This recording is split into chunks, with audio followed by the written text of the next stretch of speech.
जय श्री कृष्ण। दोस्तों, जीवन में चार धाम की यात्रा क्यों जरूरी है और चार धाम की यात्रा करने से मोक्ष की प्राप्ति कैसे होती है। दोस्तों, क्या आप जानते हैं कि असल में चार धाम कौन से हैं। आमतौर पर लोग बद्रीनाथ, केदारनाथ, गंगोत्री और यमुनोत्री को चार धाम मानते हैं, लेकिन असल में यह सच नहीं है। पुराणों में वर्णित चार धाम कौन से हैं और इन्हें भारत की चार विभिन्न दिशाओं में क्यों स्थापित किया गया है। दोस्तों, इस वीडियो में हम आपको बताएंगे कि चार धाम यात्रा का क्या महत्व है, चार धाम यात्रा करना क्यों जरूरी है और चार धाम यात्रा करने से मोक्ष की प्राप्ति कैसे होती है। कहा जाता है कि इस कथा के श्रवण मात्र से भक्तों की सभी इच्छाएं पूर्ण होती है। इसलिए वीडियो में अंत तक बने रहें और कमेंट बॉक्स में श्रद्धापूर्वक हर हर महादेव लिखना ना भूलें। मित्रों नमस्कार। भारतीय धर्म ग्रंथों में बद्रीनाथ, द्वारका, जगन्नाथपुरी और रामेश्वरम को चार धाम के रूप में वर्णित किया गया है।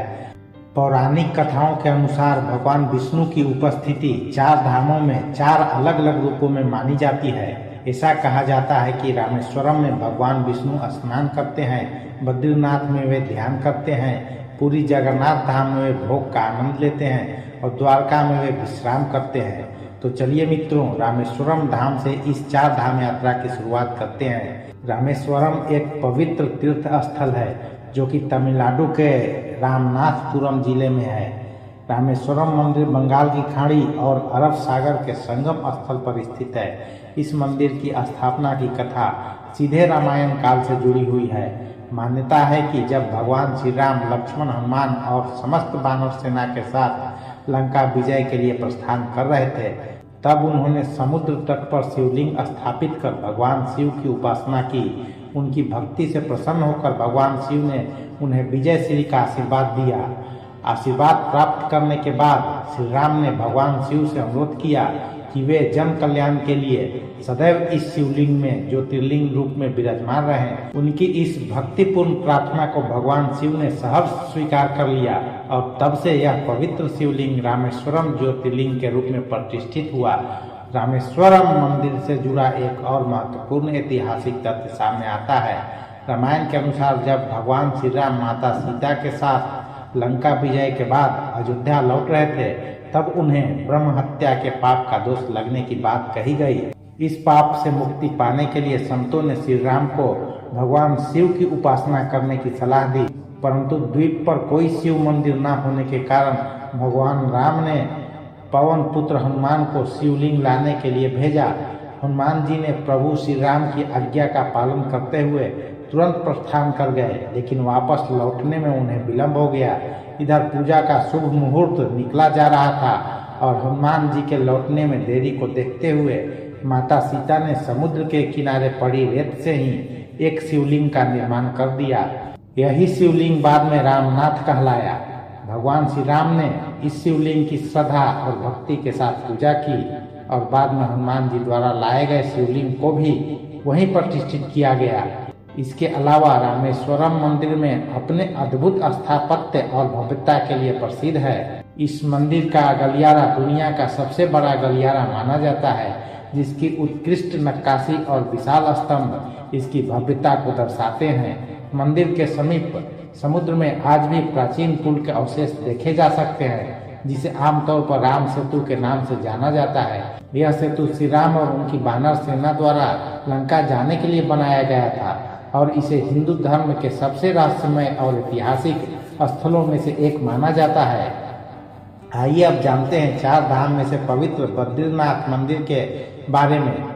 बद्रीनाथ मंदिर उत्तराखंड के चमोली जिले में अलकनंदा नदी के तट पर स्थित एक पवित्र तीर्थ स्थल है जो भगवान विष्णु को समर्पित है। यह मंदिर अलकनंदा नदी के बाएं तट पर नर और नारायण नामक दो पर्वत श्रृंखलाओं के बीच स्थित है। प्राचीन वास्तुकला में निर्मित यह भव्य मंदिर लगभग 15 मीटर ऊंचा है। इसकी संरचना 3 प्रमुख भागों में विभाजित है, जिनमें गर्भगृह, दर्शन मंडप और सभा मंडप शामिल हैं। मंदिर के अंदर 15 दिव्य मूर्तियां स्थापित है, जिनमें सबसे प्रमुख भगवान विष्णु की 1 मीटर ऊंची काले पत्थर की प्रतिमा है। बद्रीनाथ धाम को धरती का वैकुंठ कहा जाता है क्योंकि यह भगवान विष्णु के धामों में से एक है और मोक्ष प्राप्ति का पवित्र स्थान माना जाता है। यही कारण है कि हर वर्ष लाखों श्रद्धालु यहाँ आकर भगवान बद्रीनारायण के दर्शन करने पहुँचते हैं।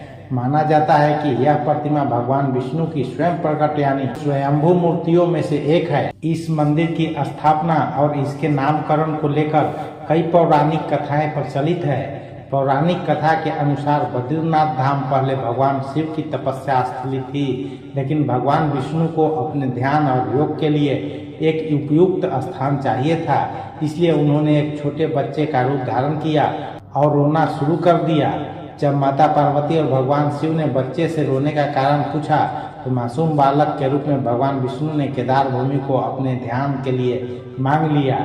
एक दूसरी पौराणिक कथा के अनुसार एक बार देवी लक्ष्मी भगवान विष्णु से रूठ गई।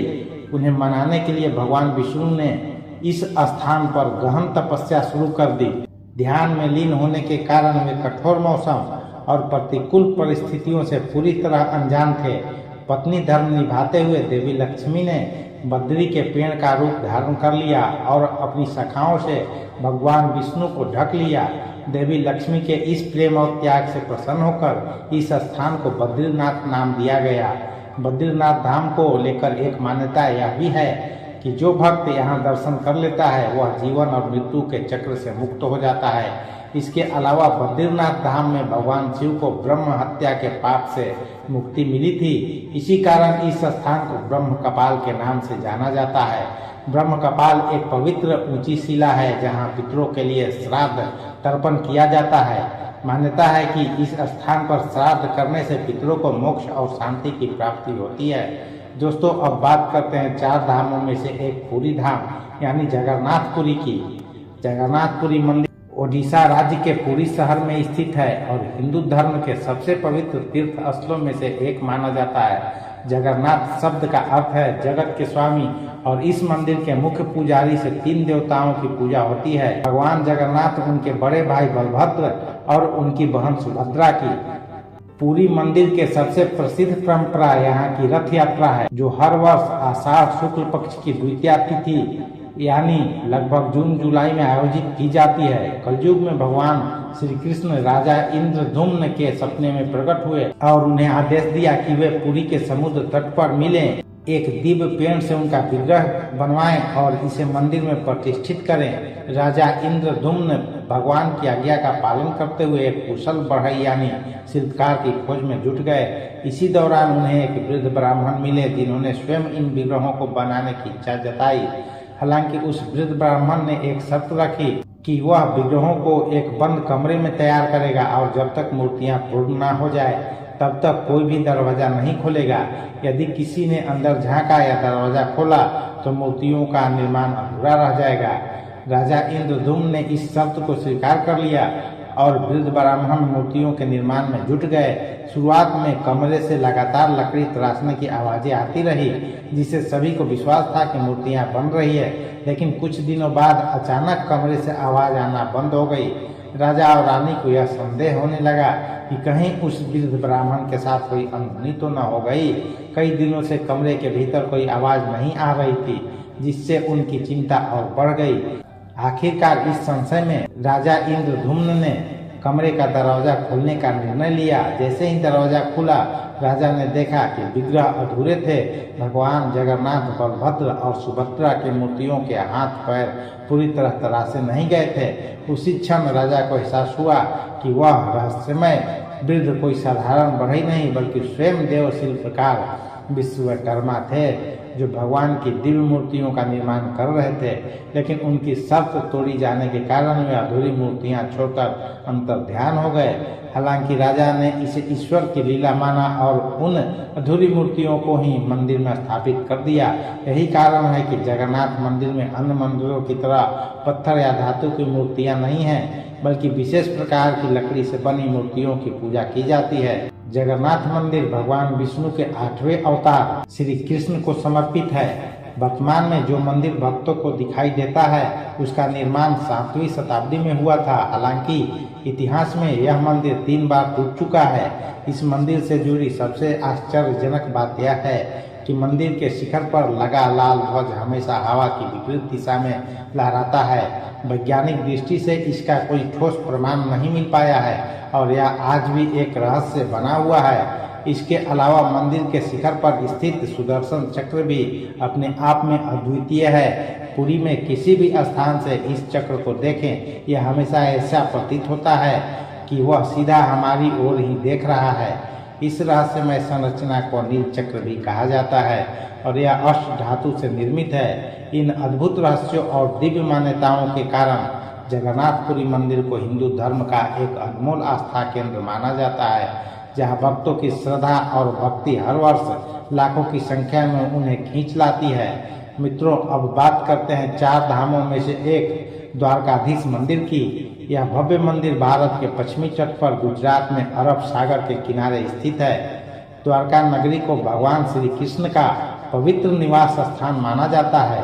यह न केवल भगवान कृष्ण के शासित राज्य के रूप में प्रसिद्ध है, बल्कि धार्मिक मान्यताओं के अनुसार भगवान विष्णु ने भी यहाँ शंखासुर नामक राक्षस का वध किया था। मित्रों, आइए जानते हैं कि भगवान श्री कृष्ण को द्वारका की स्थापना क्यों करनी पड़ी। इसके पीछे एक रोचक और ऐतिहासिक कथा छिपी है। जब भगवान श्री कृष्ण ने मथुरा के अत्याचारी राजा कंस का वध किया तो कंस के ससुर मगधराज जरासंध ने इस पर क्रोधित होकर यादव वंश का संहार करने का संकल्प लिया। अपने प्रतिशोध की आग में जलते हुए जरासंध बार बार मथुरा और यादवों पर आक्रमण करता रहा, जिससे नगरवासियों को संकट का सामना करना पड़ा। अंत में यादवों की सुरक्षा और शांति सुनिश्चित करने के लिए श्री कृष्ण ने मथुरा छोड़ने का निर्णय लिया। सभी यादवों के लिए एक रक्षित और नई नगरी बसाने के उद्देश्य से भगवान श्री कृष्ण ने विश्वकर्मा को द्वारका नगरी की स्थापना का निर्देश दिया। विश्वकर्मा ने अपने दिव्य वास्तुशिल्प कौशल का प्रयोग करते हुए मात्र एक ही रात में इस भव्य और अभेद नगरी का निर्माण पूरा कर दिया। इसके बाद भगवान श्री कृष्ण अपने सभी यादव बंधुओं के साथ द्वारकापुरी चले गए और वहां से अपना शासन संभाला। उन्होंने द्वारका नगरी पर पूरे 36 वर्ष तक राज किया। जब श्री कृष्ण ने वैकुंठ प्रस्थान किया तो एक अद्भुत घटना घटी। भगवान की यह स्वर्णिम नगरी स्वतः समुद्र में समा गई और अंत में सिर्फ श्री कृष्ण का मंदिर ही बचा रहा।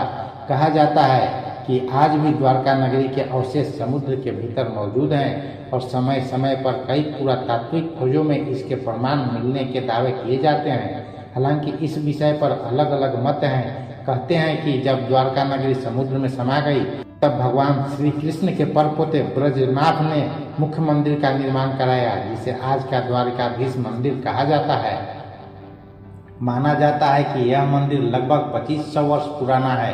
यह मंदिर 7 मंजिला है और इसमें 2 मुख्य द्वार हैं, जिसे स्वर्ग द्वार और मोक्ष द्वार कहा जाता है। द्वारकाधीश मंदिर लगभग 157 फीट ऊंचा है और इसके शिखर की ऊंचाई 43 मीटर है। मंदिर के शिखर पर एक विशाल ध्वज लगा हुआ है, जिस पर सूर्य और चंद्रमा के प्रतीक अंकित हैं। इस ध्वज की सबसे अद्भुत विशेषता यह है कि यह इतना विशाल है कि इसे 10 किलोमीटर की दूरी से भी स्पष्ट रूप से देखा जा सकता है।